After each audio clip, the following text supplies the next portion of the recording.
Hi everyone, I wanted to do maybe a summary video for the week. I know I haven't been doing many videos. Probably this has been a pretty unproductive week for me overall. But even so, and I know that the live streams have been infrequent, and I know that the uploads have been infrequent. Please like, share, and subscribe. And subscribe to me on BitChute so that at least we can stay in touch. And I like to hear back from you guys too. That's the best way. Of course, I'll put my other contact info in the comments. So we're going to try to address a number of crucial topics. First of all, there were a lot of worries about a recession this week. We're also going to talk about the Jeffrey Epstein developments. We're going to talk about the issues with the campaign right now, the presidential campaign.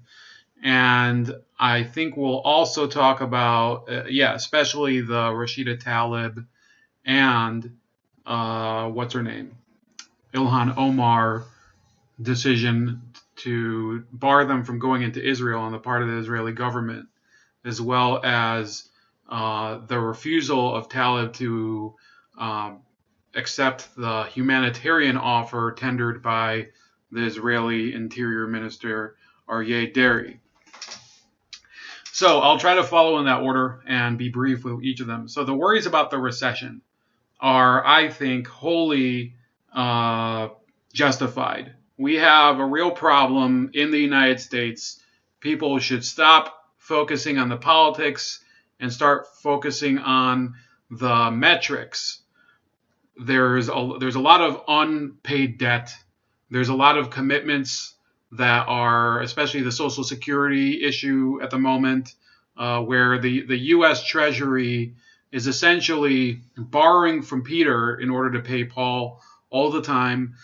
It goes across administrations, whether it was Reagan, whether it was Clinton, Obama, Trump. All of them are part of the same disease. And at some point, we will have some sort of very awful recession. And granted, I think the economic climate, like a very loose and diversified economic climate, can mitigate some of the effects of it. But I don't know if if government policy can necessarily prevent it. And look, we have so many aspects of the economy right now that are so fragile. The student loan bubble, there could be another housing bubble coming up sometime.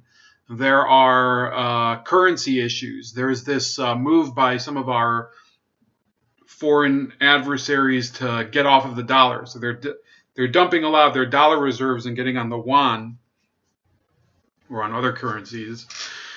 And if you watch, for example, Rethinking the Dollar, which is a fairly, they're not very confident in the economy. It's one guy. His name is Mike, I believe, but it's a fair show, and he doesn't play politics. He tries really to stay consistent with evaluating currencies and everything. And I wouldn't say that I watch him very frequently, but at least it's someone that you can trust not to sugarcoat. Definitely not sugarcoat. If anything, it's the opposite. Economic indicators. So, yeah, we are sailing into some very troubled times, and it will be very interesting if the U.S. can thread the needle. And I would say there's the election next year is one factor that could show the way out either way. If Trump gets reelected, it's still going to be very tough to to avoid a recession. This year, I think this week, the 10-year Treasury bond yield dipped below the 2-year Treasury bond yield, which is, according to many economists, an indicator of an upcoming recession. That's something that preceded the last recession. So let's say Donald Trump gets reelected. Maybe we could avoid it. I don't think so.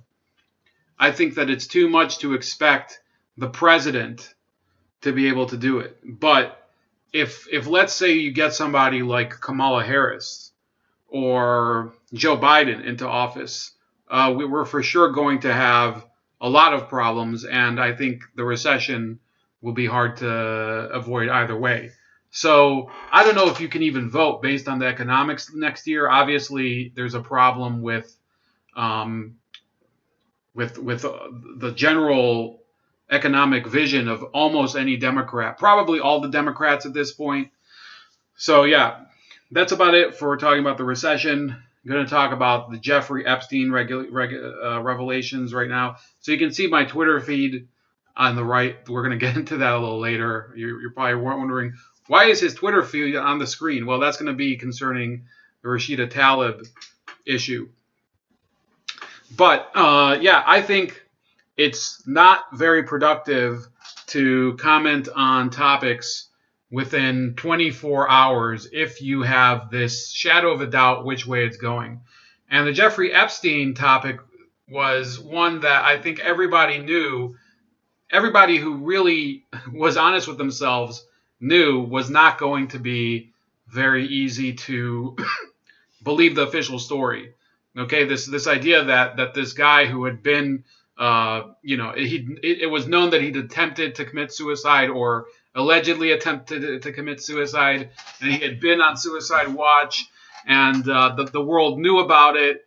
People who were, of above amoeba level intelligence knew that any sort of other foul play that could happen, or any sort of event that could trigger his death, there's no way that you could believe that it is an unassisted suicide.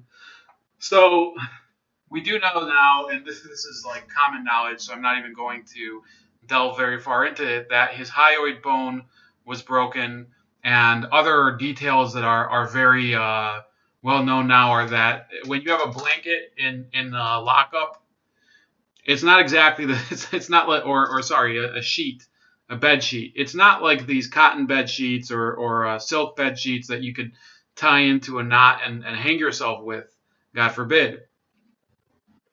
But it's some sort of corrugated paper sheet. So you're not going to be able to hang yourself with that. In fact, I think it's supposedly connected to the bed, and it takes some effort to take off, and then it's not really something that you can hang yourself with. Then there was all the stuff about the guards missing the bed checks and him being taken off of suicide watch. And then there was the issue of shrieking being heard from surrounding areas. So no, I don't think that Mr. Jeffrey Epstein, I don't think that there's any way, if you actually want to, be taken seriously by anyone around you, you can make the claim now that he was, killed by his own hands, right? So that's what I'm going to say about it. I'm sorry if you expected something different, but I'm not exactly, an expert on predicting things that go wrong with simulated suicides. So, I mean, there are a lot of people. But by the way, I mean, I think that it's obvious now that was a watershed event where you can see that most people are starting to doubt the official version of events on many, many topics. So then we're gonna survey the race very quickly right now for president. So there is a new development, which is that Hickenlooper apparently has dropped out. And sorry, I'm gonna try to combine these two windows so that we have a focused one.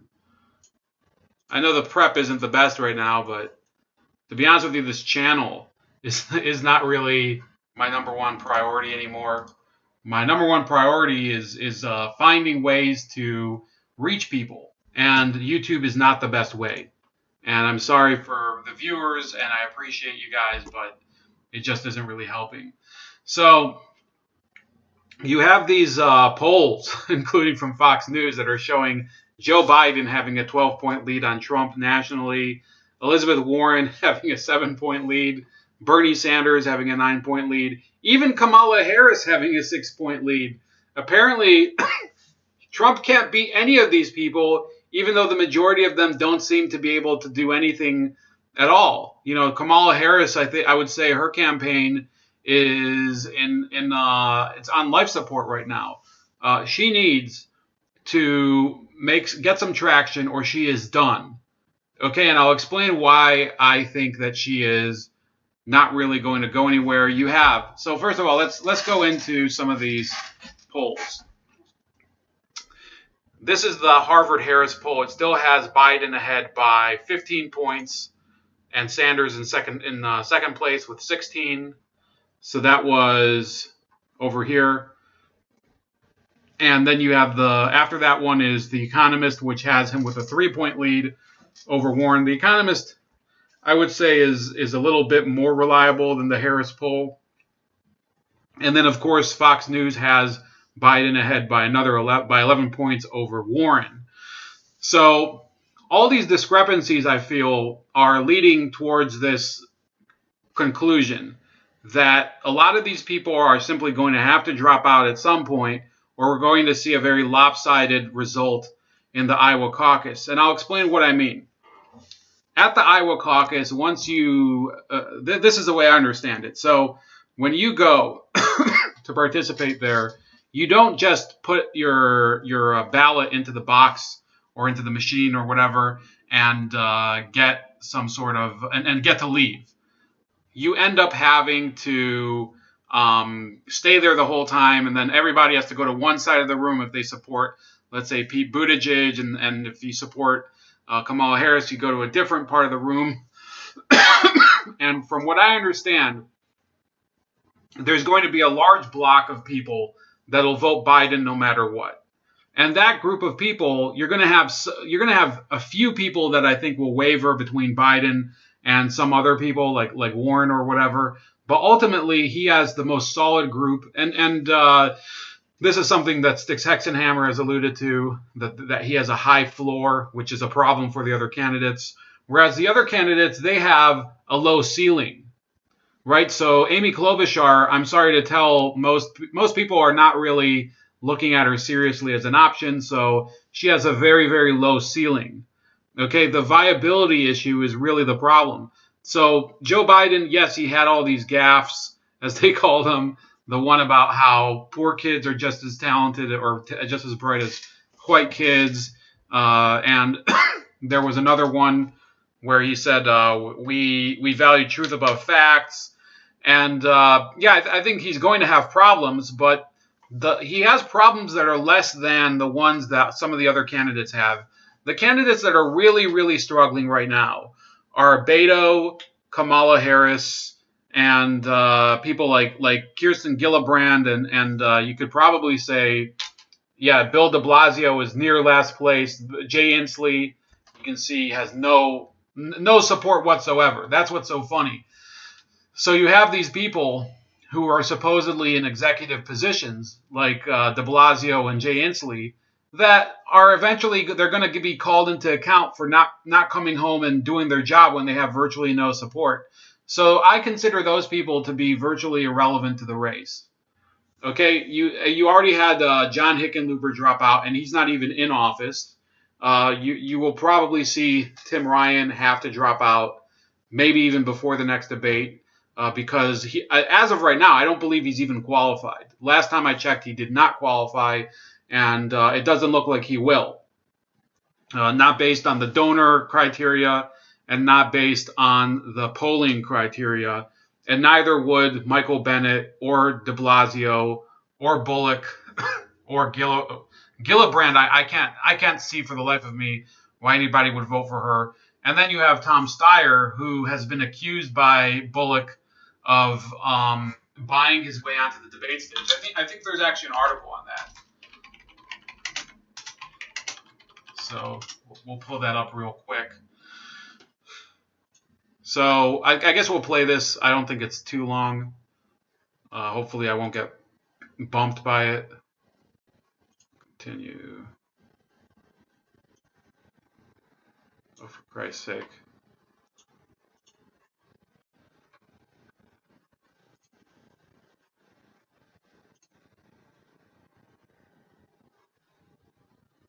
Only 2 weeks left to qualify for the next debate. It is crunch time for the one percenters in the Democratic field hoping to make the stage. So far, only 9 contenders have qualified and reached the threshold.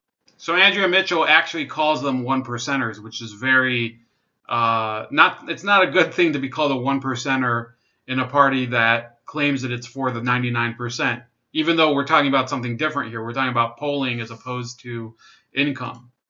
Joining me now is the Democratic governor of Montana and presidential candidate Steve Bullock. Governor, thank you very much. Let me ask you whether you're getting close. I know you've got a couple of polls to go, and time is running out. No, I have a ways. Yeah, I'm working it every day, Andrea. I have a ways to go. But, I think the DNC rules were well-intentioned, but what it really has done is allowed like a billionaire to buy a spot on the debate stage. Tom Steyer just spent $10 million to get 130,000 donors. We're getting to the point where we're spending money online as opposed to actually talking to voters. The Republican Party, all throughout the year before, 2015, had a 1% threshold. It's a rough day when Democrats are less inclusive than Republicans. And doesn't what Tom Steyer did negate the whole intent of the rules as they were constructed? Do you think there's any way to reach out to Tom Perez and get this changed, or do you feel you're not going to make the debate stage? Well, I do hope folks will talk to the DNC because I think the intent was good, right, to show that we have grassroots support. But grassroots support and elections are about people talking to people, not billionaires being able to spend, a whole lot of money to buy Facebook ads. And that's both what all the campaigns are starting to do instead of actually spending that money talking to folks. So I don't think, as well-intentioned as it might be, it's not too late for the DNC to say, especially throughout this whole year, when what we're really talking about is poll thresholds, which are all in the margin of error. So that's enough, but I think you get the point. He's salty about Tom Steyer. Apparently, and this is weird. I can't believe that Tom Steyer got 130,000 donors, but then again, he has an unlimited budget to pay for Facebook ads and raise money and send emails and stuff like that, whereas other candidates don't. That's just a simple fact. And also, I believe he's probably using the same database of donors that he had for his impeachment campaign, which is also, I would say, it's kind of funny business. I don't know if it's really against the rules. These rules are kind of phony anyway. So we're talking right now about a problem where these so-called centrist candidates like Bullock, like Delaney, like Michael Bennett, like Tim Ryan, you could probably throw in Amy Klobuchar and Kirsten Gillibrand just for laughs. They're not really going to go anywhere. So you have all these people who are probably going to be making the next debate. Beto, Cory Booker, Andrew Yang, Kamala Harris, obviously Sanders, Warren, and Biden. But the rest of them are really in trouble. I think, Tulsi Gabbard is going to compete. She's going to be in the debate, and then you're going to have maybe Julian Castro, and the rest of them are in sort of trouble. Although I think they'll have room for Marianne Williamson. It's possible. And then Tom Steyer. So a lot of people will probably gripe about him not having the real chops. And really nobody wants to vote for Tom Steyer for president. Tom Steyer is running essentially right now as the screaming lunatic candidate. He is the mutated Pokemon version of Jay Inslee. He's panicking on climate change, and he's panicking on Donald Trump, and it's all about, the world is ending and Chicken Little and whatever. So that's as far as the presidential race goes. Other topics, there was the Philadelphia shooting this week. Pretty tense issue, and I think that the notion that you have a presidential candidate who was on TV commenting on a shooting and talking about the need for gun laws before any of the facts were known is an indication of how poorly the public discourse has evolved since 2016. Now, She had the opportunity. I guess she seized it. I'm talking about Kamala Harris, of course. But when you're in a position where people are already scrutinizing your record as a prosecutor, and then you bring out this draconian philosophy in regards to a situation that you don't know much about yet, it turned out that the suspect was a black guy. I'm still waiting for some more details about him. Apparently, he has an extensive criminal record. That is an issue that gun control is not the real mitigating factor. What we should be worried about right now is the fact that you do have people who are able to obtain firearms illegally now very easily. They don't even need to have the gun. I mean, they're functioning very fine, even though they're not able to buy a firearm legally today. They can just get it illegally. So there's no indication that's going to change by changing the laws. So, Kamala Harris, I have nothing but contempt for her. My congresswoman actually endorsed her in the past couple of days, and I couldn't have less respect for my congresswoman, who's just a complete useless piece of crap. And that's what we're dealing with. Finally, the last topic we're going to talk about is the abortive visit of Rashida Tlaib and her colleague. I'm still getting tweetbacks about this, Ilhan Omar. So I've had arguments over the past couple of days with a few people about it.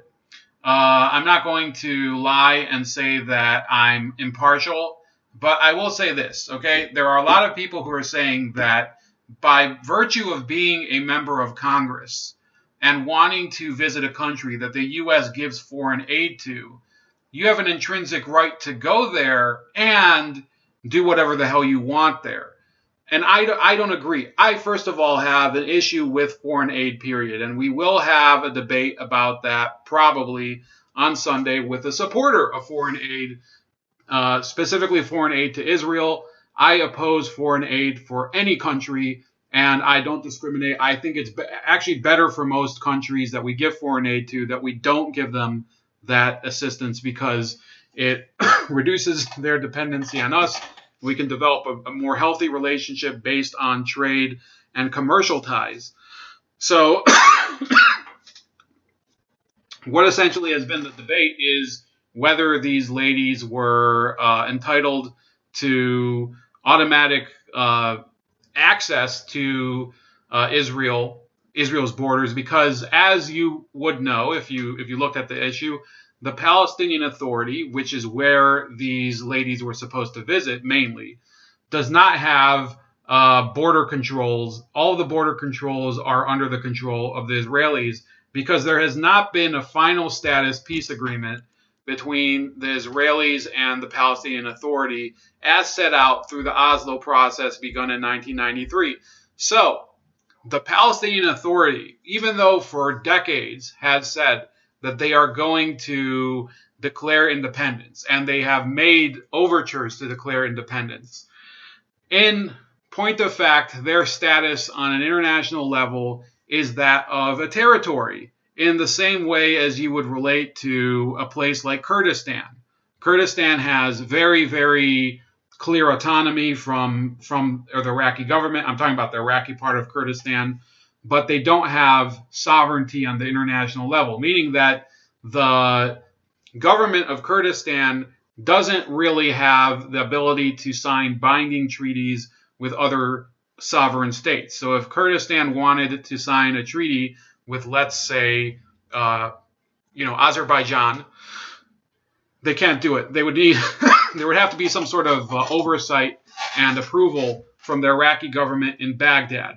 Is it fair? I wouldn't say it's fair, but that's the way it is. And it's not necessarily fair for the Palestinians, but the only way to resolve that situation and have the Palestinians have control over their borders is to have a negotiated final status agreement between the Israelis and the Palestinians.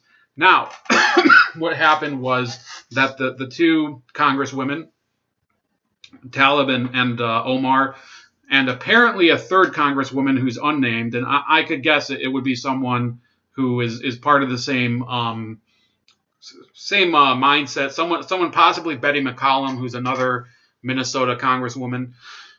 They wanted to go there in order to visit a number of groups, one of which was called Miftah, who is I think I'm pronouncing it might be Miftah. So they I think it means key in Arabic. So they wanted to meet this group, and this group is explicitly against Israel in every possible regard. They don't view Israel as a legitimate country, and they're actively working to undermine and subvert the Israeli state. So that was red flag number one. Another group that they were supposed to visit was the DCIP. I think I might have some material relating to the DCIP up here. Yeah, I actually do. Conveniently. So they're called the Defense for Children International in Palestine, but you can see that they do receive a lot of funding from groups that are explicitly hostile to the Israelis. Now, I think that issues of funding are important, but not all funding is a violation of the law. You see $25,000 from the Rockefeller Brothers Fund, which is one of the charities connected to the Rockefeller family. But the fact is that it's questionable whether each grant is connected to terror. Now, why are we talking about terrorism? Because you do have a lot of senior members of the group, and they're listed over here, who are activists for the Popular Front for the Liberation of Palestine, which is the Marxist secular movement that was formed in the 60s in order to lobby and fight for the complete liberation of Palestine, as they call it, and unconditionally. They did not want a settlement. They did not want a partition of the country. They wanted to liberate the entire country. So effectively, this organization is tied to the PFLP. There are people who have been convicted of various crimes, violent crimes associated with the PFLP, who are members of the DCIP, and that is also another red flag on the part of the Israeli government against allowing these ladies in.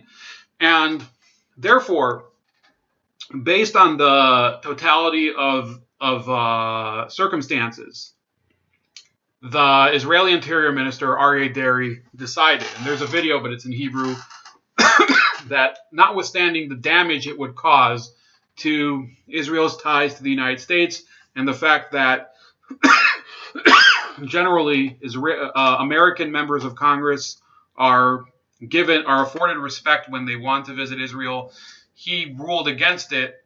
And yes, there was some influence from Donald Trump to dissuade Israel from granting their entrance. Now, do I agree that they should have not been granted entry into Israel? I am really on the fence about it. I would say that on the whole, you'd have to flip a coin. It's really difficult to make that decision, because you have a problem with, first of all, these people, they can now use this incident to say, well, we give them the aid to in order to support their security, but they're not respecting our members of Congress, right?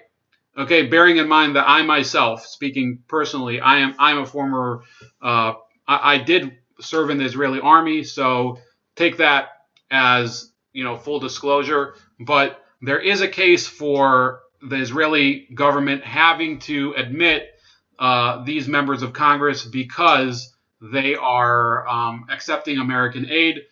This is something I've had a debate about with Nuance Bro. That's his main point, and I can accept that foreign aid is a problem, but I'd say this, okay? He says Israel has every right to ban them, but they should forfeit all foreign aid to the U.S. in doing so. And I said, fair point, which I also support, but I don't see Nuance Bro calling for abolishing foreign aid to any country not called Israel. I'm sure you guys want a video from him calling for an end of the $500 million in foreign aid to South Africa, right?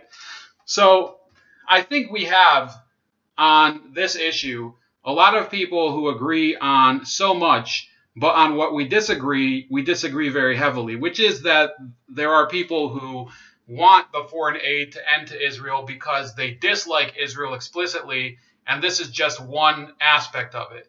And then he went through and talked about, why should they be allowed to ban our members of Congress when A, we give them foreign aid, and B, he said that Israel has committed acts of terror against the United States. So when I asked him to cite a case, he cited the Lavon affair. And the Lavon affair is a very good example to bring up if you want to go back to 1954. 1954 was this, what happened was that there was this plan by the Israelis to bomb a number of targets in Egypt in order to create this atmosphere where the Western countries, France and Britain, would not evacuate their troops.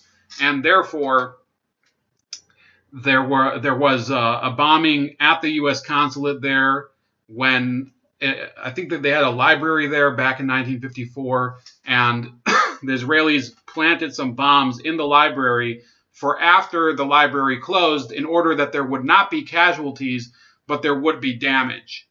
Okay, and that those bombs did go off, but there were no casualties. So if you want to be technical, he's correct. He's correct. And yes, in 1954, which was 65 years ago, there was an attack by the Israelis against the U.S. target in Egypt. Now for the nuance, which he doesn't bring in, even though his channel is called Nuance Bro.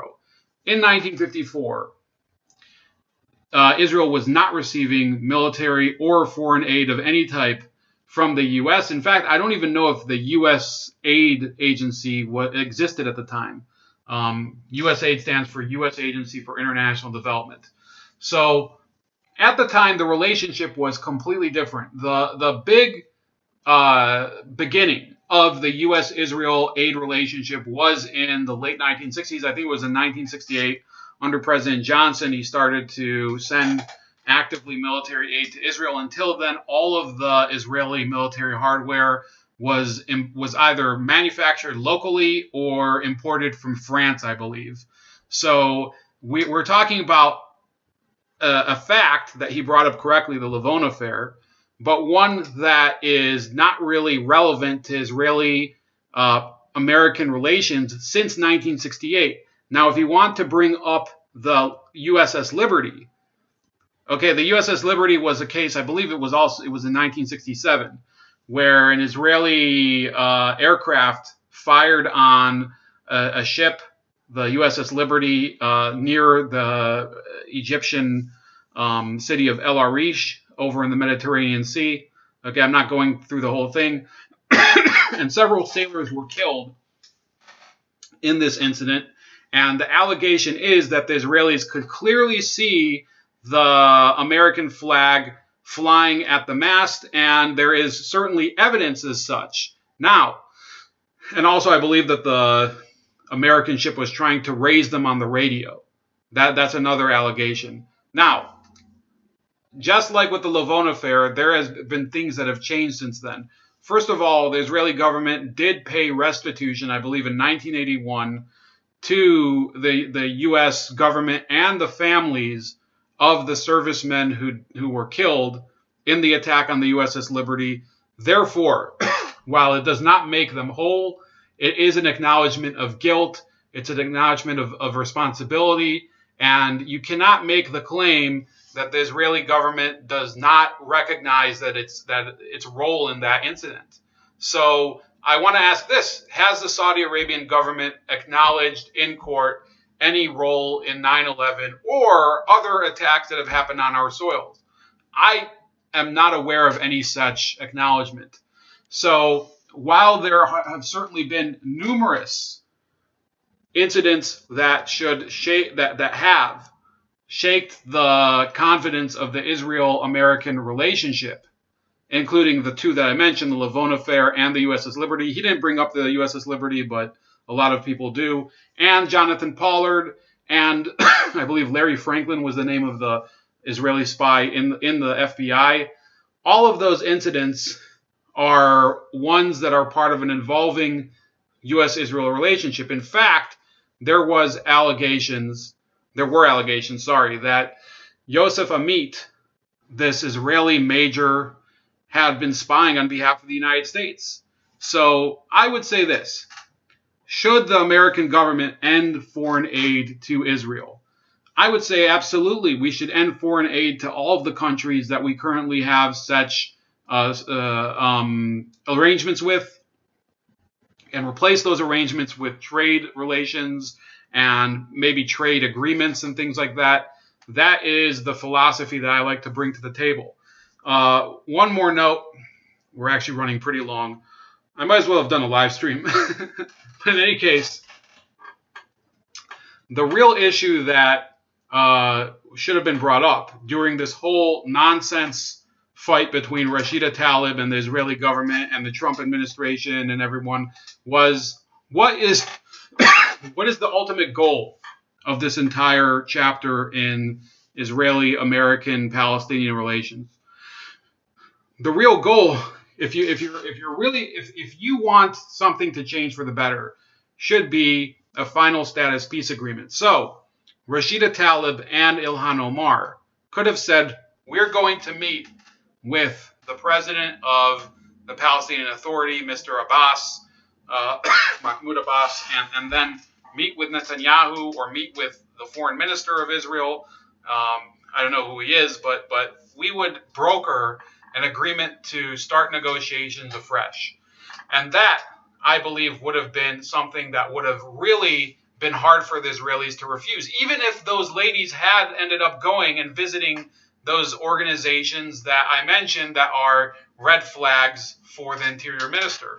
But they had no intention of doing that. Their whole trip was a rhetorical exercise. The rhetorical exercise was that we are elected representatives in the U.S. government, and we're going to represent a different track in foreign policy that supports the side of the Palestinians as opposed to the mainstream foreign policy of the U.S., the one that's supported by the State Department, by Donald Trump, by Mike Pompeo, which supports the Israelis. And that was the real objective.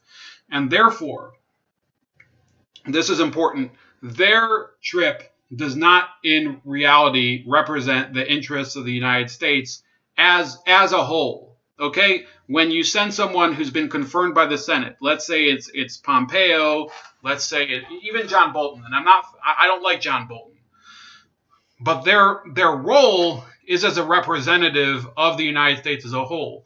When you're talking about a member of Congress, they represent their district or their state if they're in the Senate. So someone like Ilhan Omar, she can represent her district. I think it's the 5th district in Minnesota, and that's all well and good, but it does not afford her the same amount of deference as a person representing the U.S. government as a whole. Tulsi Gabbard went to meet Bashar al-Assad, I think it was in 2017, on behalf of peace activists trying to prevent a U.S. bombing in Syria in response to the Ghouta gas attacks. Okay, now, what's the difference between her and the Tlaib and Omar meeting or trip? The difference is that Tulsi Gabbard had a specific objective of trying to clarify whether the United States should be involved in Syria and, by the way, a way to broker an end to the civil war over there. So I feel that there is a difference in the intent.